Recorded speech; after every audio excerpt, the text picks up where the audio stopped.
നമസ്കാരം. കേരളത്തിലെ ഹൈന്ദവ വിശ്വാസികളുടെ വികാരമായ ശബരിമല ക്ഷേത്രത്തിലെ സ്വർണ്ണാഭരണങ്ങളുമായി ബന്ധപ്പെട്ട അഴിമതി ആരോപണങ്ങൾ ഇപ്പോൾ രാജ്യത്തെ പരമോന്നത നീതിപീഠത്തിൻ്റെ കർശനമായ നിരീക്ഷണത്തിലാണ്.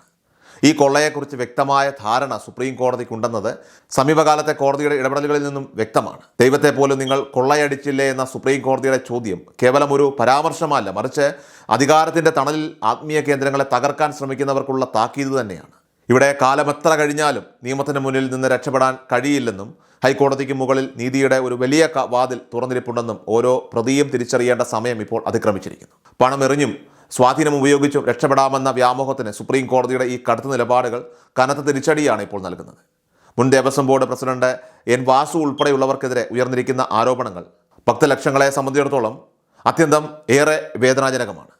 ഏറ്റവും പവിത്രമായി കരുതപ്പെടുന്ന അയ്യപ്പൻ്റെ സ്വർണം അപഹരിച്ചുവെന്ന വാർത്തകൾ പുറത്തു വന്നതോടെ വലിയ പ്രതിഷേധമാണ് വിശ്വാസികൾക്കിടയിൽ പോലും പുകയുന്നത്. നിയമത്തിന് മുന്നിൽ നിന്ന് ഒളിച്ചോടാൻ നോക്കിയ വാസു മാസങ്ങളായിട്ട് ജയിൽവാസം അനുഭവിക്കുന്നുവെന്നതും അദ്ദേഹത്തിൻ്റെ അവസാന പ്രതീക്ഷയായിരുന്ന ജാമ്യാപേക്ഷ സുപ്രീം കോടതി തള്ളിക്കളഞ്ഞതുമൊക്കെ തന്നെ ഈ കേസിലെ ഗൗരവം അത് വർദ്ധിപ്പിക്കുന്നതാണ്.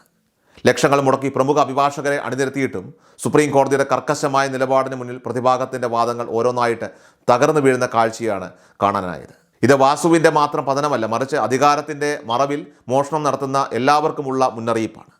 ശബരിമലയിലെ അമൂല്യമായ സ്വർണ്ണാഭരണങ്ങൾ വിറ്റഴിച്ചും മാറ്റിവെച്ചും കോടികൾ സമ്പാദിച്ചുവെന്ന ആരോപണത്തിൽ അന്വേഷണം പൂർത്തിയായ സാഹചര്യത്തിലാണ് വാസു ജാമ്യത്തിനായിട്ട് കോടതിയെ സമീപിച്ചത്. പ്രായവും ആരോഗ്യസ്ഥിതിയും പരിഗണിച്ച് തനിക്ക് ജാമ്യം അനുവദിക്കണമെന്നും ഇനി കസ്റ്റഡിയിൽ വെക്കേണ്ട ആവശ്യമില്ലെന്നുമായിരുന്നു കോടതിയിൽ ഉന്നയിച്ച വിചിത്രമായിട്ടുള്ള വാദം. എന്നാൽ മോഷണം നടത്തുമ്പോൾ ഈ പ്രായമോ ആരോഗ്യ പ്രശ്നങ്ങളോ തടസ്സമായിരുന്നില്ലല്ലോ എന്ന മറു ചോദ്യമാണ് കോടതിയുടെ ഭാഗത്തു നിന്നും ഉണ്ടായത്. ജസ്റ്റിസ് ദീപാങ്കർ ദത്ത അധ്യക്ഷനായ ബെഞ്ച് അപ്പീൽ തള്ളിയതോടെ നീതിയുടെ വെള്ളി വെളിച്ചം അഴിമതിക്കാർക്ക് മേൽ ഇപ്പോൾ പതിച്ചിരിക്കുകയാണ്. തെളിവുകൾ നശിപ്പിക്കപ്പെടാനായിട്ട് സാധ്യതയുണ്ടെന്നും കേസിന്റെ സ്വഭാവം അതീവ ഗുരുതരമാണെന്നുമുള്ള നിരീക്ഷണങ്ങൾ പ്രതികൾക്ക് വലിയ തിരിച്ചടിയായി മാറിക്കഴിഞ്ഞു. ഈ കേസിൽ സുപ്രീം കോടതി ഉയർത്തിയ ചോദ്യം കേവലം എൻ വാസു എന്ന വ്യക്തിയോട് മാത്രമല്ല, മറിച്ച് ഒരു വലിയ സംവിധാനത്തിന് നേരെയാണ്. പത്മകുമാറും പ്രശാന്തും കടകംപള്ളിയും ഉൾപ്പെടെയുള്ള ഭരണവർഗത്തിലെ പ്രമുഖരുടെ പേരും ഈ അഴിമതി ആരോപണങ്ങളുടെ നിഴലിൽ ഇപ്പോൾ നിൽക്കുന്നുണ്ട്.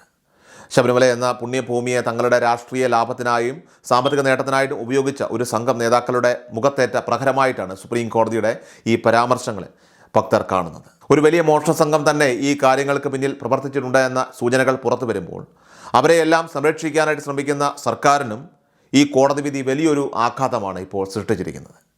പിണറായി വിജയൻ സർക്കാരിൻ്റെ നേതൃത്വത്തിൽ നടന്ന ആസൂത്രിതമായിട്ടുള്ള ഒരു കൊള്ളയാണിതെന്ന രീതിയിലുള്ള വിമർശനങ്ങൾ കോടതിയുടെ നീക്കങ്ങളിലൂടെ ഇപ്പോൾ ശക്തിപ്പെടുകയാണ്. രാജ്യത്തെ ഏറ്റവും വലിയ വിശ്വാസ സമൂഹത്തിൻ്റെ ആരാധനാലയത്തെ തകർക്കാനും അവിടുത്തെ സ്വത്തുവകകൾ കൈക്കലാക്കാനും ശ്രമിച്ചവർക്ക് ഇനി ഒരിടത്തും ദയ ലഭിക്കില്ലെന്ന് ഉറപ്പായി കഴിഞ്ഞു. സുപ്രീം കോടതിയുടെ ഓരോ നിരീക്ഷണവും ഇപ്പോൾ വിരൽ ചൂണ്ടുന്നത് ഈ കൊള്ളയ്ക്ക് പിന്നിലെ ഉന്നതതല ഗൂഢാലോചനയിലേക്കാണ്. രാഷ്ട്രീയ സ്വാധീനം ഉപയോഗിച്ച് കേസ് അട്ടിമറിക്കാമെന്ന മോഹം ഇനി നടക്കില്ലെന്ന് ബോധ്യമായതോടെ വരും ദിവസങ്ങളിൽ കൂടുതൽ പ്രമുഖർ നിയമത്തിന് മുന്നിൽ മറുപടി പറയേണ്ടതായിട്ട് വരും. മുഖ്യമന്ത്രി ഉൾപ്പെടെയുള്ളവർ ഈ തിരിച്ചടി താങ്ങാൻ കഴിയാത്ത അവസ്ഥയിലേക്ക് ഇപ്പോൾ നീങ്ങുകയാണ്. അയ്യപ്പൻ്റെ സ്വർണ്ണ കവർച്ച കേവലം ഒരു മോഷണമല്ല, മറിച്ച് കോടിക്കണക്കിന് മനുഷ്യരുടെ വിശ്വാസത്തിന്മേലുള്ള കടന്നുകയറ്റമാണ്.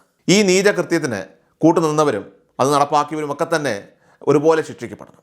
സുപ്രീം കോടതി ഇപ്പോൾ കാണിച്ചിരിക്കുന്ന ഈ ആർജവം കേരളത്തിലെ സാധാരണക്കാരായ വിശ്വാസികൾക്ക് വലിയ ആത്മവിശ്വാസമാണ് ഇപ്പോൾ നൽകുന്നത്. ഭരണകൂടം കൂട്ടുനിന്നാലും പരമോന്നത കോടതി കൈവിടില്ലെന്ന ബോധ്യം ജനങ്ങളിൽ ഇപ്പോൾ വളർന്നിരിക്കുന്നു. ദൈവത്തെ പോലും കൊള്ളയടിച്ചവർ എന്ന ആ ഒരു ലേബൽ ഇനി നേതാക്കൾക്കും എക്കാലവും പേറേണ്ടി വരും.